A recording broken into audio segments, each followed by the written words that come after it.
Hi everyone, it's me Vanessa again. And in this week's episode, I'm actually going to talk to you about the different kinds of scheduling tools that are out there for Pinterest.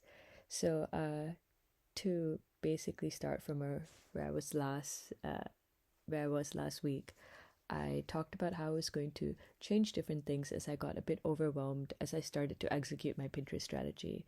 This is because I was following Libby Rhodes' course, and there she mentioned the waterfall method and went into extensive details about how you could schedule using Tailwind, which I knew right off the bat would have been a bit overwhelming because there's lots of steps involved, and it usually works better for accounts that have been live for more than a year, and for blogs, for websites that have many different blog articles that they can work with to create multiple posts, so that way you can test different board pin relationships on Pinterest.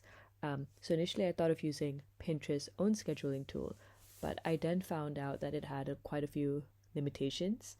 So more recently, I've started to dive into Tailwind and decided to master it, even though I was a bit intimidated um, and overwhelmed by it via Libby Rhodes' course. This is in no way condemning Libby Rhodes' course. It's still very descriptive, super informative and insightful, with lots of like detailed explanation of how you could schedule your posts on Pinterest using Tailwind. But it is very extensive. So, it requires you to create a lot of different assets and also have many different boards in order to, I feel, to, kind of follow the exact copy of what Libby has done. And she's very good in giving you options for accounts that are less than a year old versus over a year old, so that you don't get spammed. But another drawback of the course is definitely that it is using the interface of how Tailwind looked like in 2022. Oh, sorry, 2020, and I'm currently doing this in 2024. So it's, there's a 4 year difference. She has, however, recently, added some updates to her course where she does show you how the redesign of Tailwind, where things currently lie.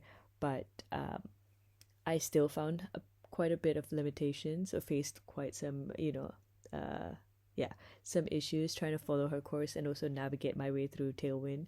That required me to actually look elsewhere for information on how to schedule it. So actually, what I'm going to do in this episode is show you very quickly how I have my Tailwind set up. And then in a week, so in my next video, I'm going to show you the outcome of how my experience was setting it up and also having my pins live for a week using Tailwind. And what I'm going to do for the consecutive weeks after is actually trial different scheduling tools, because there's another tool I would like to use as well, that I would like to try out. And it's actually called Metricool, which is this new tool I came across where it has a completely different interface than Tailwind, where it actually allows you to even make use of, like, yeah, you could upload your own images or also stock images. So this kind of makes things a bit easier when you're trying to look for more, to create more, pins on Pinterest. I don't know how this actually works in terms of like copyright with stock images, but I will do a deep dive on it on another episode. For this week, I will talk a little bit more about what I have set up on Tailwind. So yeah, this is how I currently have a setup for Tailwind for specifically the ceramic tiles article that I have live on my blog. So based on Libby Rhodes' waterfall method, you would want to actually test several different waterfalls, at once. So this means setting up, if I have an article about ceramic tiles, I'm spacing out all the content I create for that, but I could also have another, waterfall running for a topic around pendant lights, which is another blog article that I have. But that felt very complicated and very overwhelming, scheduling all of those pins simultaneously on Tailwind, because I felt like I would, I'm basically throwing a bunch of things while figuring out this interface. And I actually just really want to check if I have a good, I would first like to trial the board pin relationship for this specific article. But I could be doing this wrong, so I'm open to suggestion, guys. So please, drop some comments um, in this video to on if you've executed, multiple waterfall methods for your blog post at once and scheduled it on Tailwind. I just find it very overwhelming. But anyway, one thing to note is I'm making use of the pin scheduling beta, which Tailwind currently has, because it's also good to note that I've currently been served with version 2 of Tailwind. So my interface looks very different from the interface that Libby Roth has mentioned. There are definitely things that have moved around, so it required a lot of like self-learning to navigate this dashboard. And I found the most easiest way is to basically create my pins and then have when I click on schedule, once I have all the different boards that I wanted to schedule for, it then automatically randomizes where the pins end up in this schedule.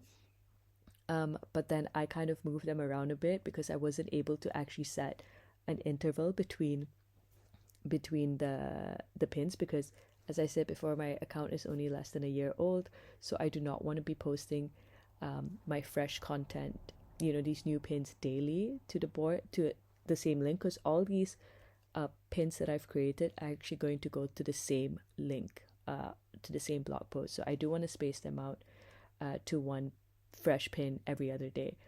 While having this strategy, I'm also going to pin regular content on my Pinterest that's not fresh pins. So this can be like stuff that I find on Pinterest and I go to the source and I add it to the board. So this is specifically just for the fresh prints that I'm creating.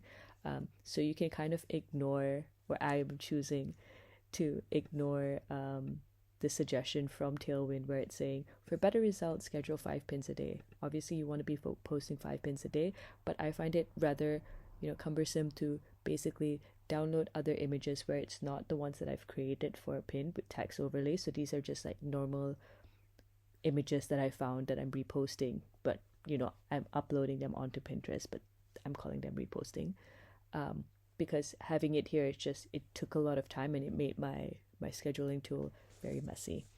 But yeah, this is a short and sweet video, just to show you how I've currently scheduled out my current pins just for the next week to see how it works in terms of scheduling, and I'll come back with some feedback on how I actually experienced Tailwind.